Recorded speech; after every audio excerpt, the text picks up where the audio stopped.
തെരഞ്ഞെടുപ്പ് കാലം പടലപ്പിണക്കത്തിന്റെയും മുന്നണി മാറ്റത്തിന്റെയും പാർട്ടി മാറ്റത്തിന്റെയും കാലം കൂടിയാണ്. അങ്ങനെ ഒരു പാർട്ടി മാറ്റത്തിന്റെ വാർത്ത കൂടി വരുന്നത്. കോഴിക്കോട് മുൻ ഡെപ്യൂട്ടി മേയറും LJD നേതാവുമായ പി കിഷൻ ചന്ദ് കോൺഗ്രസിൽ ചേർന്നു. UDFന്റെ കോഴിക്കോട്ടെ മഹാറാലിയിൽ വെച്ചാണ് കോൺഗ്രസ് അംഗത്വം സ്വീകരിച്ചത്. അജി കുഞ്ഞുമോൻ കോഴിക്കോട്. അജി, ആർക്കും മനപ്രയാസം ഉണ്ടാക്കാത്തൊരു മാറ്റം, എന്തൊക്കെയാണ് വിവരങ്ങൾ?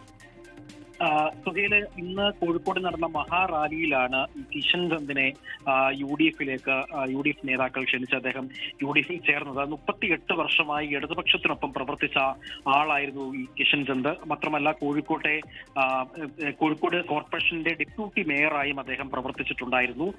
38 വർഷത്തെ ഇടതുപക്ഷത്തിനൊപ്പം അടിയുറച്ച നിലപാട് സ്വീകരിച്ചിരുന്ന കിഷൻ ചന്ദ് ഇന്ന് മല്ലികാർജ്ജുൻ ഖാർഗെ പങ്കെടുത്ത ആ മഹാറാലിയിലാണ് കോൺഗ്രസ് UDFിനൊപ്പം ചേർന്ന് പ്രവർത്തിക്കുവാൻ തീരുമാനമെടുത്തത്. ഇതുമായി ബന്ധപ്പെട്ട് ഇന്ന് രാവിലെ ഈ കോൺഗ്രസ് നേതാക്കൾ ഇടതുപക്ഷത്തിൽ നിന്നടക്കം ചില നേതാക്കൾ തങ്ങളുടെ പാർട്ടിയിലേക്ക് വരുന്നുണ്ട് എന്ന തരത്തിലുള്ള സൂചനകളൊക്കെ. വർഷത്തെ ഇടതുയാത്രയാണ് കിഷൻ ചന്ദ് അവസാനിപ്പിച്ച് ഇന്ന് UDFിലേക്ക് മാറിയിരിക്കുന്നത്.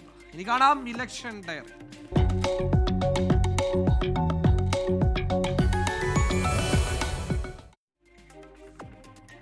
വമ്പന്മാരുടെ കാലിടറിയ ഇടം ഇടതുപക്ഷത്തിന്റെ പൊന്നാപുരം കോട്ട. അവിടെ അട്ടിമറിക്കൊരുങ്ങി നിൽക്കുന്ന BJP, നിലനിൽപ്പിന്റെ കരതേടുന്ന RSP. മണ്ഡലത്തെ അറിയാൻ ആഗ്രഹിക്കുന്നവരോട് ഇത്തരമൊരു ചിത്രം പങ്കുവയ്ക്കാനുണ്ട് ആറ്റിങ്ങൽ. 1721 ആറ്റിങ്ങൽ കലാപം ചരിത്ര പ്രസിദ്ധമാണ്. അതിന് മൂലകാരണമായ അഞ്ചുതെങ്ങ് കോട്ട ഇന്നും നഗരത്തിന് സമീപത്തായി സ്ഥിതി ചെയ്യുന്നുണ്ട്. എന്നാൽ അതിന് സമാന്തരമായി CPM കഴിഞ്ഞ 2 പതിറ്റാണ്ട് കാലത്തെ അവരുടെ രാഷ്ട്രീയ ആധിപത്യം കൊണ്ട് പടുത്തുയർത്തിയ മറ്റൊരു കോട്ട കൂടിയുണ്ട് ആറ്റിങ്ങലിൽ.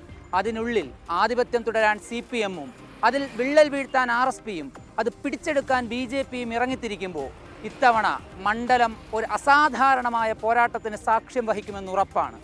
രൂപീകരണ കാലം മുതൽ ഇടതിനെയും വലതിനെയും മാറി മാറി പരീക്ഷിച്ചിട്ടുണ്ട് ആറ്റിങ്ങൽ.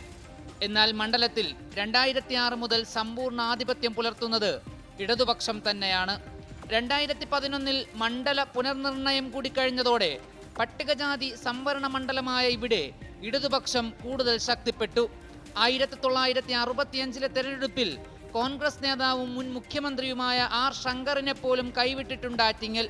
പക്ഷേ ഇവിടം കാലാന്തരങ്ങളിൽ ഇടതുപക്ഷത്തിനൊപ്പം BJPക്ക് കൂടി വളക്കൂറുള്ള മണ്ണായി സ്വയം പാകപ്പെടുന്നതാണ് കണ്ടത്. 2021 നിയമസഭാ തെരഞ്ഞെടുപ്പിൽ UDFിനെയും മറികടന്ന് രണ്ടാമതെത്തിയ NDA 2024 ലോക്സഭാ തെരഞ്ഞെടുപ്പിൽ ആറ്റിങ്ങൽ നിയമസഭാ മണ്ഡലത്തിൽ 6000-ൽ പരം വോട്ടുകളുടെ ഭൂരിപക്ഷത്തിൽ ഒന്നാമതെത്തി.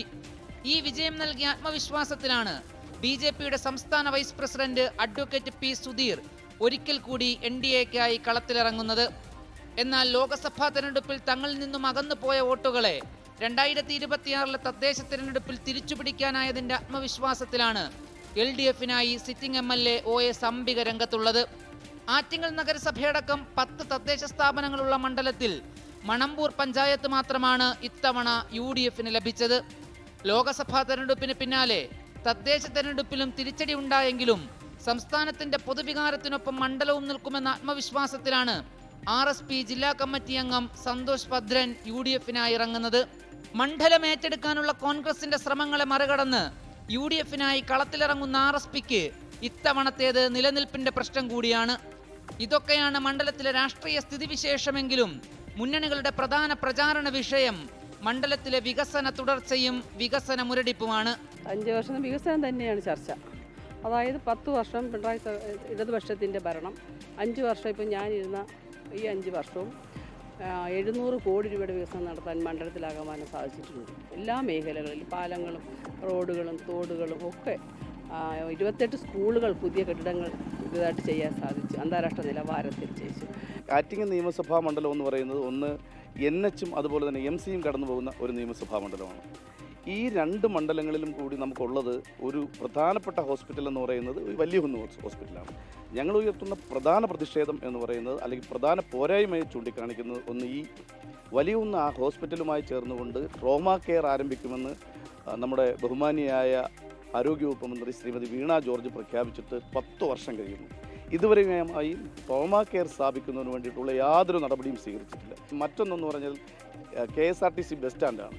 ഈ KSRTC ബസ് സ്റ്റാൻഡിൻ്റെ നവീകരണം ഈ 25 കൊല്ലക്കാലമായിട്ടും നടന്നിട്ടില്ല എന്നുള്ളത് മറ്റൊരു വസ്തുതയാണ്.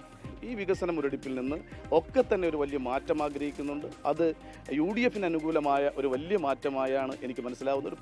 ഏറ്റവും അവഗണിക്കപ്പെട്ട പാവപ്പെട്ടവർ ഏറ്റവും കൂടുതൽ ബുദ്ധിമുട്ടുന്ന ഒരു മണ്ഡലമാണ്. അവിടെ ജനങ്ങൾക്ക് ജീവിക്കാനുള്ള സാഹചര്യം ഉണ്ടാകും. അത് ഉണ്ടാക്കി കൊടുക്കാൻ ഉത്തരവാദിത്വം ഞങ്ങൾ ഏറ്റെടുക്കുന്നു.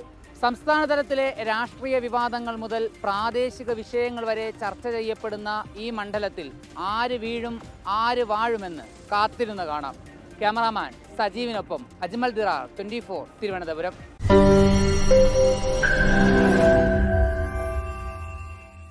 ലോകത്തെവിടെയായാലും ഏത് സമയത്തും 24 വാർത്തകളും ഓഗ്മെന്റഡ് റിയാലിറ്റി പാക്കേജുകളും എക്സ്പ്ലെയിനറുകളും വിശദമായി കാണാൻ ഞങ്ങളുടെ യൂട്യൂബ് ചാനൽ നിങ്ങൾക്ക് സബ്സ്ക്രൈബ് ചെയ്യാം.